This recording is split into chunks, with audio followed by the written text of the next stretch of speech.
شریعت کی منزل کو جب آپ عبور کرو گے تو پھر آپ آؤ گے طریقت پر، اور بغیر شریعت کے طریقت آتی نہیں ہے، اس لیے کہ یہ تو سیکنڈ فلور ہے۔ فرسٹ فلور آپ کا شریعت ہے، اور سیکنڈ فلور پر کیسے جائیں گے؟ اوپر سے تھوڑی ٹپکیں گے، بلکہ آپ سیڑھیاں چڑھ کے جائیں گے نا۔ پہلے آپ کو فرسٹ فلور پر جانا پڑے گا، پھر آپ سیکنڈ فلور پر جائیں گے۔ تو منزل اول اور درجہ اول وہ شریعت ہے، درجہ ثانی طریقت ہے۔ تو پیر طریقت کہتے ہیں کس کو ہے؟ جو شریعت کا شناسا ہوتا ہے، پھر جا کے پیر طریقت بنتا ہے۔ لیکن میں سب کی بات نہیں کرتا، آج بھی ایسے لوگ ضرور موجود ہے، قسم خدا کی وہ پیر طریقت ہے پیر طریقت، لیکن اگرچہ ان کی تعداد کم ہے، اس کا میں انکار نہیں کرتا، اور ہم ہر ایک پر جو پیر طریقت کہہ دیتے ہیں وہ ہر ایک پیر طریقت نہیں ہوتا۔ پہلے شریعت سے تو شناسائی حاصل کرے۔ طریقت تو بہت اوپر کا لیول ہے، بہت اوپر کا ہے۔ پہلے قرآن اور حدیث کا وہ عالم تو بنے تاکہ شریعت سے آشنا ہو جائے، پھر جا کے طریقت پر پہنچتا ہے۔ تو طریقت کا جو لیبل ہول سیل میں جو تقسیم کیا جا رہا ہے، میں اس لیبل کی بات نہیں کر رہا، میں حقیقی پیر طریقت کی بات کر رہا ہوں۔ ہاں، جو حقیقی پیر طریقت ہے ایسے ضرور موجود ہے، قسم خدا کی وہ ہمارے سر کے تاج ہے، آنکھوں کا نور ہے، دلوں کا سرور ہے۔ ہم ان کی عظمتوں کو سلام پیش کرتے ہیں، بلکہ ہمارا تو ایمان ہے کہ جب ان کے قدم کسی خاک پر پڑتے ہیں تو وہ خاک جو ہے نا وہ بھی عظیم ہے، اس لیے کہ وہ پیر طریقت ہے، حقیقی پیر طریقت ہے۔ تو آج کل تو ہول سیل میں مل جاتے ہیں، لیکن امیر المؤمنین فی الحدیث یہ لقب جو ہے حضرت سیدنا امام بخاری کو ملا ہے، یہ لقب حضرت سیدنا عبداللہ ابن مبارک کو ملا ہے، یہ لقب حضرت سیدنا سفیان ثوری کو بھی ملا ہے۔ حضرت سیدنا سفیان ثوری فرماتے ہیں، ہم حج کے لیے جا رہے تھے، میرے ساتھ ایک اور بھی بزرگ تھے جن کا نام ہے حضرت ثیبان راعی، وہ میرے ساتھ تھے۔ ہم جنگل سے جب گزرے نا، راستے میں شیر بیٹھا تھا، میں نے دور سے شیر کو دیکھ لیا تو میں نے حضرت ثیبان راعی کو کہا، حضرت راستہ چینج کر لیں، سامنے شیر ہے، دیکھیں وہ سامنے نظر آ رہا ہے، ہم جائیں گے تو پھر وہ حملہ کرے گا، ہماری بوٹیاں کھا جائے گا۔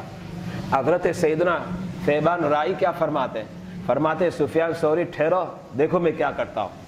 آپ شیر کے پاس گئے، اس کا کان پکڑ لیا، جیسے بکری کا کان نہیں پکڑتے، کان پکڑ لیا، اور شیر بکری کی طرح بالکل سہما گیا۔ آپ نے فرمایا راستہ چھوڑ نکل جا، شیر وہاں سے چلا گیا۔ اب حضرت سیدنا ثیبان راعی سفیان ثوری کے قریب ہوئے، کہا دیکھو بھاگ گیا نا شیر۔ تو حضرت سفیان ثوری فرماتے ہیں ثیبان راعی کو کہ آپ نے تو بڑی شان دکھائی کہ آپ کے تو مطیع و فرما بردار تو شیر بھی ہے۔ تو حضرت ثیبان راعی کیا فرماتے ہیں؟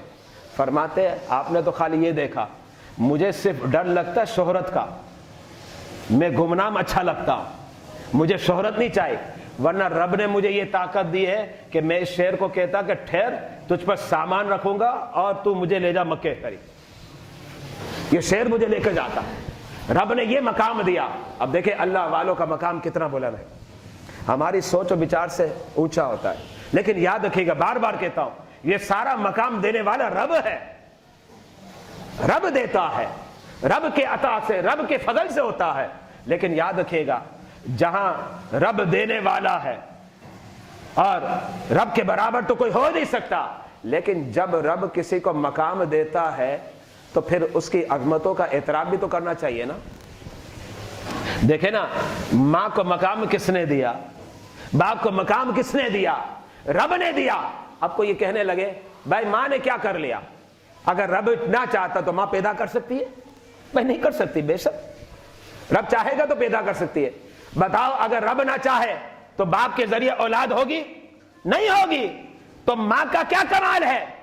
اچھا کہا جب تو روتا تھا نا تیری ماں تیرے منہ میں لقمے ڈالتی تھی، تو اب بیٹا کیا اس میں کیا ہو گیا؟ ماں میرے منہ میں لقمے ڈال، بتاؤ رب نے اسے حکم دیا تبھی تو ڈالا نا، رب نے چاہا تبھی تو ڈالا، تو اس میں کیا ہو گیا؟ کہاں کی ماں کہاں کا باپ؟ آپ کہو گے بے وقوف، کیا تو نے قرآن اور حدیث کا مطالعہ نہیں کیا؟ کرنے والا تو بے شک رب ہے، لیکن ماں کے دل میں ڈالنے والا کون ہے؟ وہ رب ہے، لیکن بظاہر کرنے والا کون ہے؟ وہ ماں اور باپ ہے۔ اس سے تو ماں کا بھی ادب کر، باپ کا بھی ادب کر۔ تو اس کا مطلب یہ ہے یہ ساری شانیں جو عطا کرنے والا ہے، خواہ نبی کو ہو، صحابہ کو ہو، اہل بیت کو ہو، اولیاء کو ہو، یہ ساری شانیں رب عطا فرماتا ہے۔ لیکن جو بے وقوف ہوتا ہے وہ صرف یہی کہتا ہے رب ہی نے کیا، بس ان کو چھوڑو۔ لیکن عقل مند ہوتا ہے تو کہتا ہے ماں کا بھی ادب کرو، باپ کا بھی ادب کرو، صحابہ کا بھی ادب کرو، اہل بیت کا بھی ادب کرو۔ یہ عقل مندی کی علامت ہے۔ اس لیے کہ شان رب عطا فرماتا ہے، لیکن رب نے جو شان عطا فرمائی ہے وہ شان کا جو ظہور ہے وہ فلاں سے ہوا، کبھی سرکار بغداد سے ہو رہا ہے، کبھی خواجہ غریب نواز سے ہو رہا ہے، کبھی حضرت سیدنا داتا گنج بخش علی حجویری سے ہو رہا ہے۔ لیکن یاد رکھیے گا یہ جو اللہ والے ہیں ہم ان کا ادب بھی کرتے ہیں، احترام بھی کرتے ہیں، ہم ان کو خدا نہیں سمجھتے۔ جو خدا سمجھے قسم خدا کی کافر ہے۔ ہم نہ انہیں خدا کا بیٹا سمجھتے ہیں، اور جو خدا کا بیٹا سمجھے قسم خدا کی وہ بھی کافر ہے، وہ بھی کافر ہے۔ اس لیے کہ نہ وہ خدا ہے نہ خدا کا بیٹا ہے۔ خدا تو وحدہ لا شریک ہے، وہ ذات میں بھی یکتا ہے، صفات میں بھی یکتا ہے، لیکن یہ سارے کمالات دربار خداوندی سے اولیاء کرام کو ملتے ہیں۔ تو جب ہم ماں اور باپ کا ادب کرتے ہیں تو اب ہمیں اولیاء کا بھی ادب کرنا پڑے گا، صحابہ کا بھی ادب کرنا پڑے گا، اہل بیت کا بھی ادب کرنا پڑے گا۔ یہی مسلک ہے، مسلک اہل سنت و جماعت۔ اللہ تعالی ہمیں قرآن اور حدیث کی مزید سوچ اور سمجھ عطا فرمائے۔ وآخر دعوانا الحمدللہ رب العالمین۔